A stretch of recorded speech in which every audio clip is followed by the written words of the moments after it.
years ago, and we rolled it out. It was initially, here's that transformation because of customer input. It was designed and rolled out for small businesses in the state of Florida. Right? As we looked at data in our strategic planning sessions, we said, you know, there are, what, 80,000 small businesses in the state of Florida, and that is a market that we are not tapping into. So what do they need? And we had focus groups in Tallahassee, Fort Lauderdale, Pensacola, to get input from small businesses about what they actually needed help with. Out of that, we developed the Small Business Blueprint. And the Small Business Blueprint is two days, a month apart, facilitation with homework and projects built into it. That's by the month apart, because you have the projects, you present them, so on and so forth. And it is the 7 criteria at a simpler level. And what you do is you learn, you do, you apply it immediately, each part of what you're doing. Okay? So that's what that is. It started as the Small Business Blueprint, and in one of the sessions that I did in Sarasota, we actually had some people from the J.W. Marriott there, which is not a small business. But they were there because they were in Sarasota doing something else. And they participated in the sessions and said, whoa, wait a minute. This isn't just for small businesses.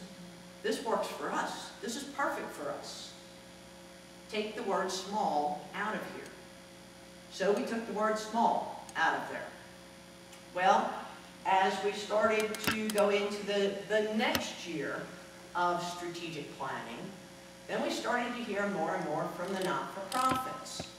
And these are the Boys Girls Club, the big guys, the United Ways or Arthritis Foundation, down to some of the smallest organizations like the Guatemalan Mayan Center in Miami. And what do we do? And so we adapted it for not-for-profits. And we rolled out last February and March,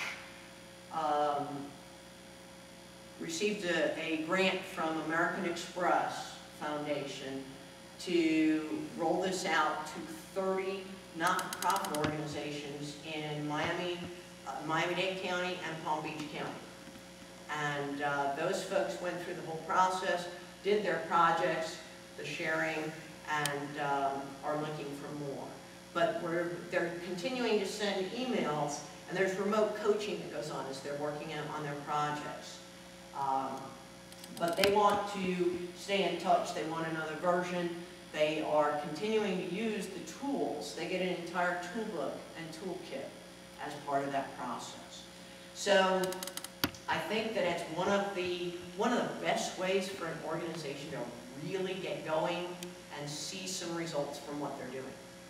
Is there going to be another session like that this year? I mean, I know it was just for the not-for-profits. I know it was just last year. It was just for those counties. Yeah, we can do it at any point for a multitude of organizations or an individual organization. The beauty of doing it with the American Express grant is that it didn't cost them much. But certainly we can consider if we had several organizations or even one organization that wanted to do it internally. We're looking at other funders because there are lots of organizations that fund not-for-profits. And but we did hold money back. That was one of the smart things that we did. We did have them pay a higher registration fee than they needed to pay, and then they got the refund when they finished their projects. If they didn't finish the projects, they didn't get any refund.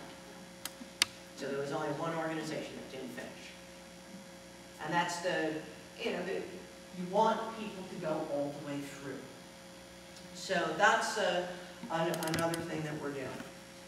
Any questions? Any other questions on the tools themselves? Yes? Going back to the organizational profile, Department of Health